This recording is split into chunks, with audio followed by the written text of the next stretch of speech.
quick jump in, a little bonus headlines here for you guys in the Renegade Room. Thanks so much. As always, there's Ira, there's Corey. We always say thank you. Hey, guys, I do have news on this front.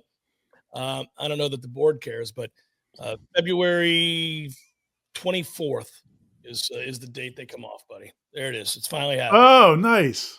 Virtual the 11 day. Okay, all right. The braces that was the result of the other day when he was in there. So okay, great. Well, we'll all be there. I'll be in the parking lot. Let's do it. Let's have ribbons and the whole balloons and the whole thing, and then Birch could do the whole trot that we discussed.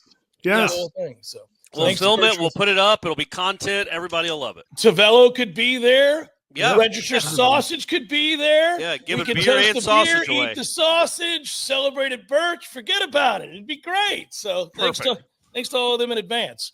All right, this is bonus. We'll see how many questions we have, and we'll go from there. What do we got? With the reporting of ESPN, this is from Ruthless Gaze. With the reporting of ESPN picking up the option on the ACC contract by Ross Dellinger and others, seems they are reporting only what ESPN wants them to report, and not mentioning some of the things that Ira has mentioned. Being Ross and Hale were fed the stories before anyone else, do they get the scoop only if they report it from a certain perspective? Have any of you ever received inside scoop early on the condition you report it in a certain way? That's a great question, Ruthless Gaze. I love it. All right. Well, it's kind of, I think we all would say that is true. That has happened to some extent, or there's an expectation, maybe intimidated. I've never had anybody say like, hey, I'm going to give you this, but you have to report it in a stilted way or in an incomplete way. But generally what happens is when people do leak a story, they're leaking it for a reason. And so that's something you always have to kind of keep in mind. What are they trying to get out of this? And is this the complete story? Or are they just trying to get their spin on it out there before everybody else has a chance to chime in? So that's a challenge. And it's a challenge sometimes for reporters because you want to get the story out there as soon as possible. Now, the fact that both outlets, Yahoo and ESPN, both ran their stories at basically the exact same time tells you, the league and ESPN were coordinating that. And, and so because of that, those reporters didn't really have time to go out and, check other sources and try to find out a different perspective. Like, I don't think anybody got anything from FSU in that discussion. So to his point, the way that was all presented and what I wrote about, and I think what he's referencing afterwards was it was reported as if ESPN is announced this new contract and also they're not new contract, but they're extending the contract to 2036. And also, FSU, Clemson, the ACC are closer to resolving their lawsuits and having a settlement and then getting rid of lawsuits. And so the implication was all that's tied together. And it really wasn't tied together. And I've talked to a lot of people about this. And those two things are going on separately. And the fact that the TV contract got extended does not mean that Florida State is in lockstep with the ACC now. And so they're still battling. But yeah, I think it's, and you guys have been in these situations before as well. When somebody's giving you information, you appreciate it because it's helpful and sometimes it gives you a scoop, but you also know that they're giving you their side for a reason. Corey?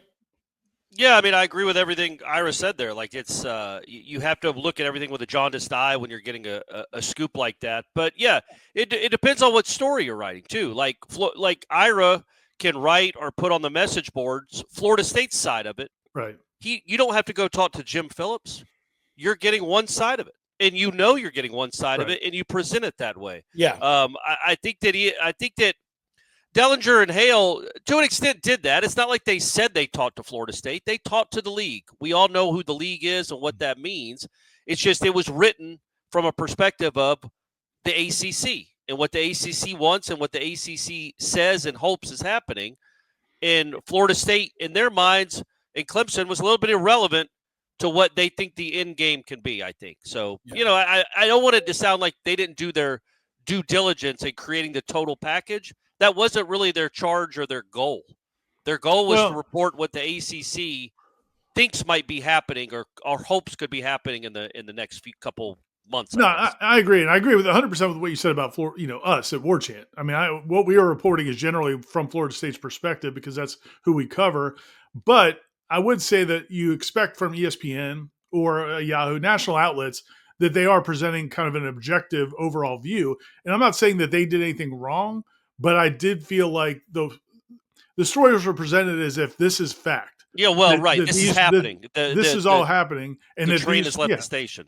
And I don't think that is the feeling from everybody involved. But they were probably, again, you're under a tough situation when you're getting information from one side. FSU may not have responded to their requests for information. I mean, that's possible too.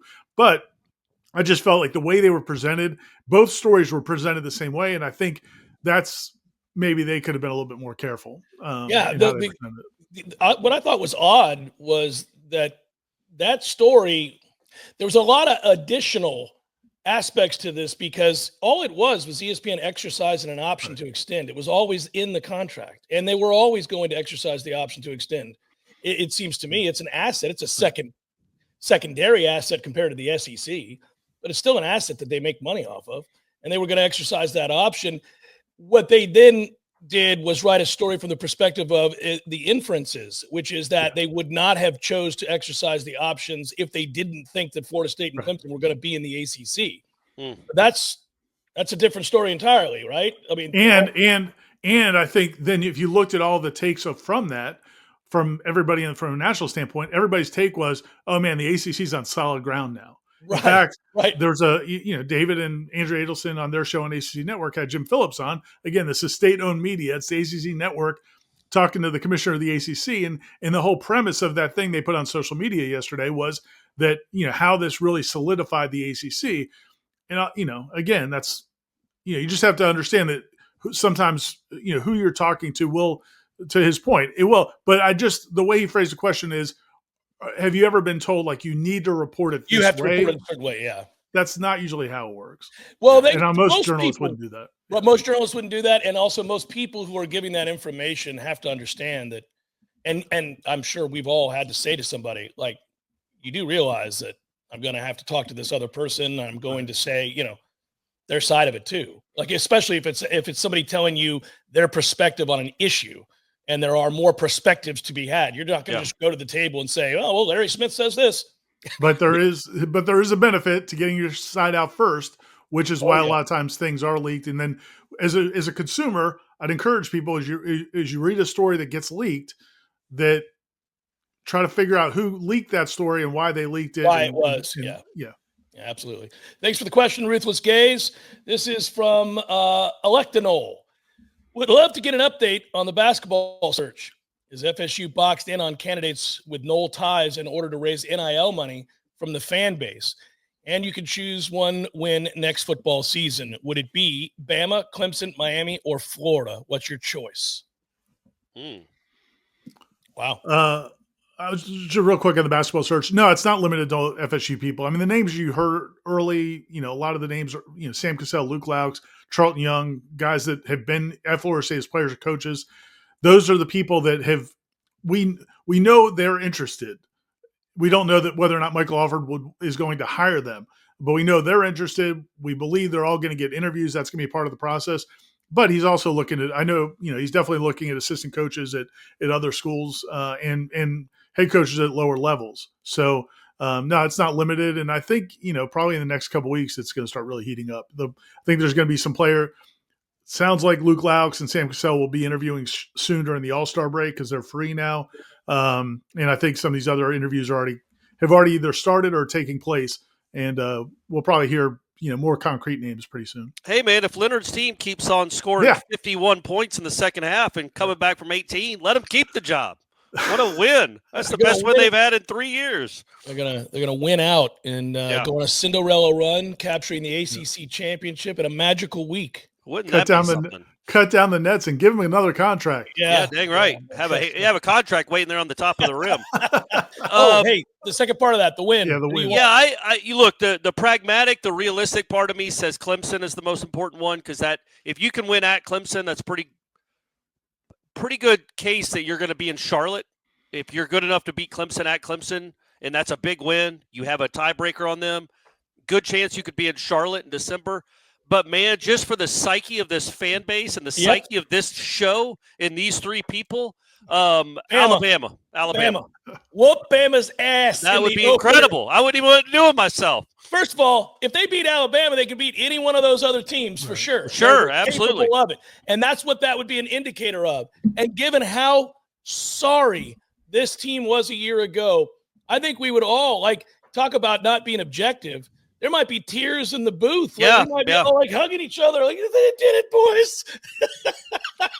Because it would make our life much easier and infinitely easier to cover a team that. Well, that whole month, they'd be undefeated. They'd be undefeated going to either late, whatever their fourth game is, because they got it off week, and then Kent State and East Texas, whatever. So you'd feel great about the football team for at least a month.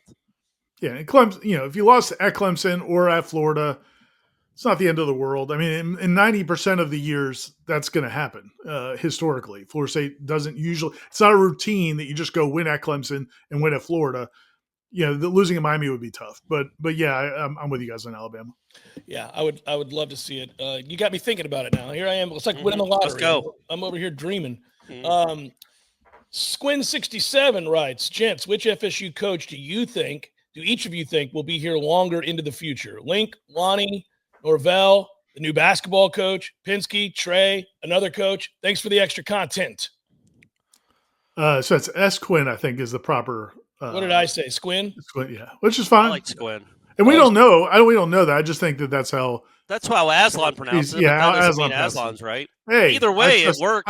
I trust Aslan. Yeah, that's true. I'm going with Squin. Yeah. I mean the money's on Link. The money's on Link Jarrett, right? But Trey Jones is never going anywhere. So who knows? Maybe him. Trey's been here a long time, but I think he'll retire before Link does. Right. And Link's gonna. Yeah. So I think Link's a good one to bet.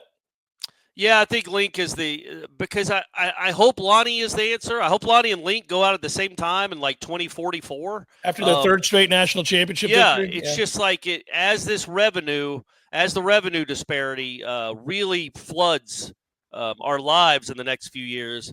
I really do worry that she's just going to be offered so much money you can't say no to from one of these SEC schools that and that's one of the byproducts of all this revenue. Is it's really hard to keep really good coaches at in those types of sports. Almost harder than football because it's just like, okay, instead of making 1.1 or 800 or whatever she's making, here's 3.5. And that's if there's revenue disparity, Corey. That's true. It's a good point. You don't know what kind of resolution's going to come up. Jim Phillips has masterminded this whole thing. Yeah. We're good. Master puppeteer. Yeah. So Link, I hope Link and Lonnie are the answer there. You're right. Trey will probably retire after they win the title this year. Well, he just got a new contract. So Pat Riley, he coined three-peat, right? So he makes money off three-peat. What about, it's a tough week for him last week, not getting it with the Chiefs. But if Lonnie and Link win national titles the same year, you sweep baseball and softball, and then do it in 2 or 3 consecutive years. What are we calling that? And then because we can trademark it, guys.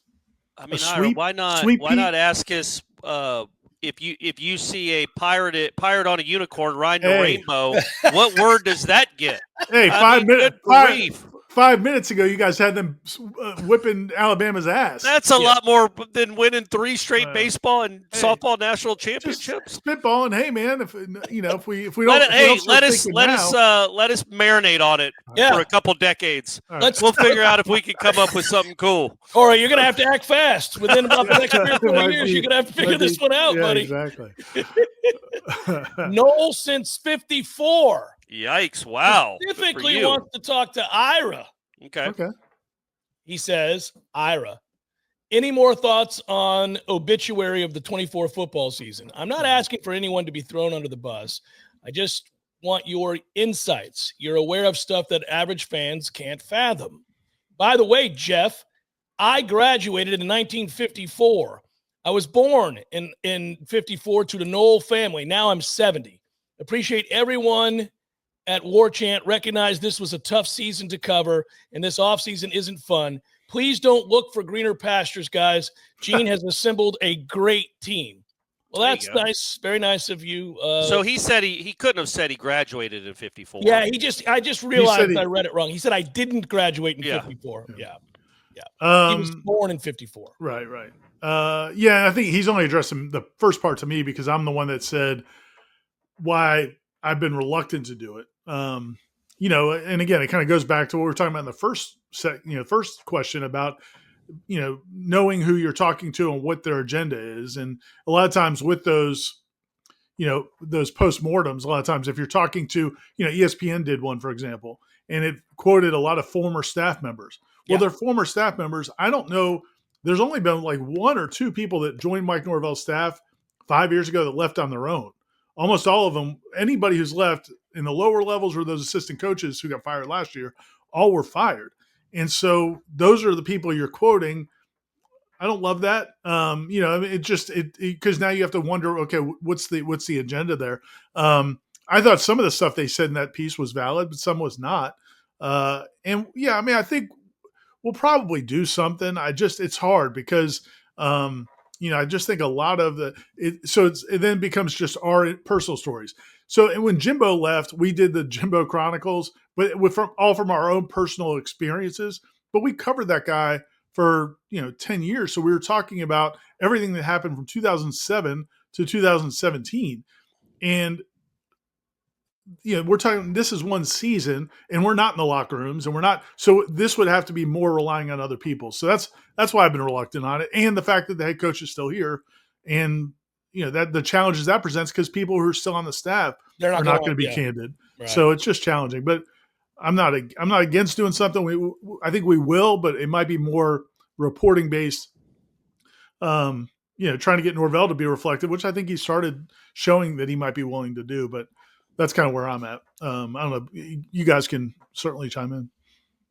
Corey doesn't. He asked you. He asked you. So that was, and I'm not being snarky. He asked you, and that was a fine, perfect answer. I don't disagree with any of it. Let's critique his answer, Corey. You and me. Well, look, yes. he kind of couched some things. He qualified a little too much. You're either going to man up and do it, or you're not. So fair. There's my critique. Final one, boys. Island Chief. I like this one because I've wanted to talk about it. Gentlemen, so according to reporting, North Carolina spent $600,000 on lawyers working on a project called Carolina Blue. It was actually called Carolina Blue. What was it? Carolina Blue More? Something like that. Blue something. I mean, good. Blue more, blue less. Blue at all? Is Carolina Blue something? Is allegedly a plan to get out of the ACC. Seems prudent. Does the news change the calculus? Should we get closer to the door? So you guys have read that story, right? You know. And I think most of us realized that was happening because there were whispers out of North Carolina. Well, they weren't whispers. They became loud talking points that some of the most influential and perhaps wealthy boosters of North Carolina were like, hey, guys, we need to bolt. But what I do think is interesting is that in internal documents and emails, they're openly ridiculing the ACC. Yeah, talking about how they it's a program they take care of the bottom tier programs. Yeah, right. It's a conference in decline, financial decline, quote unquote. Yep. Who cares about the bottom tier programs? Yeah. My favorite part of it was when they said we'll let Florida State and Clemson pay all the legal fees, and we'll just see how this plays out. Right. And that's I think that's the challenge of this whole situation. You have Florida State, who's been out there, obviously. Clemson filed their lawsuit, but they've never been out there the way Florida State has. No. Then you've got like North Carolina, Miami, maybe Virginia, who's said to be interested, maybe possibly moving if they get the offer from the Big Ten. Right. Those schools don't want to be the ones who rock the boat. But they certainly are going to be the first ones to jump off. Once they want the boat rocking. Yes. They want the boat to be rocking. They absolutely do. They just don't. They're too cowardly to help shake the sides of it. Right. Well, I also love it because of all of the ridiculous ass takes from national media and other pundits who weigh in on this conversation on the regular, whether it be in a SiriusXM platform or at ESPN or even the ACC network. We'll hear people talk about how ludicrous it is that Florida State said the things they said and acted the way they did. And meanwhile, They're darlings. They're the ones that are the poster children for the ACC that are in the triangle. We're behind the scenes the whole time going, yeah, Florida State's right. We got to go. This is nonsense. We got to leave. This conference sucks. Yeah. So Florida State wasn't a bunch of a-holes for saying the quiet part out loud. Everybody knew the deal. Now, you could argue whether they should have done that or not. That's a different discussion. But acting like it was absurd that they had these thoughts and that they cared to look out for themselves, oh, my goodness. I mean, that's really frustrating. When I hear from the Pat Forties of the world and others constantly prattling on about the evils of Florida State for, oh, my goodness, looking out for their financial well-being. Yeah, I mean, it's intellectually dishonest a bit for people to criticize Florida State and not criticize Clemson, who's doing the exact same thing. They're just not loud about it. But or not acknowledge that the ACC is in a really tough spot. Yes, there's a reason. Florida State's just not being rude. But can we talk about? I know government oversight is in the news a lot lately, and cutting spending. Is it? What in the world did they spend $600,000 on? Lawyers. What are lawyers doing? Well, hey, I talked to no. I think a lot of it was around the same time that Florida State and Clemson had their attorneys going to Green, because everybody had to go to Charlotte to look at the contract. So you think that's what it? Yeah, man, they had to pay. So Florida State had to pay a large chunk of the few $1 million that they've spent already was the same thing.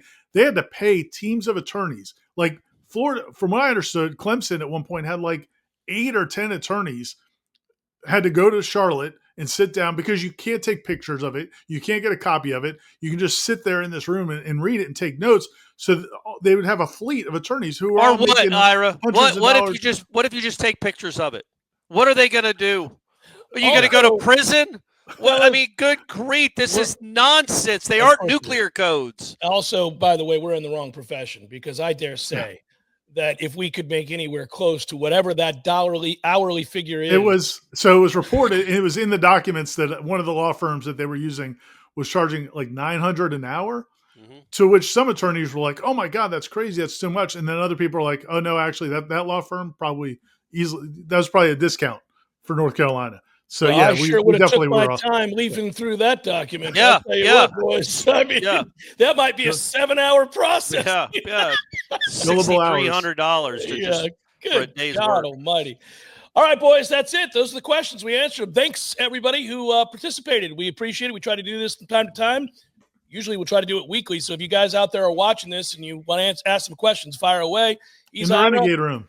Yeah, Renegade Room. He's Ira. That's Corey. I'm Jeff. Until next time, be well, everybody. Peace.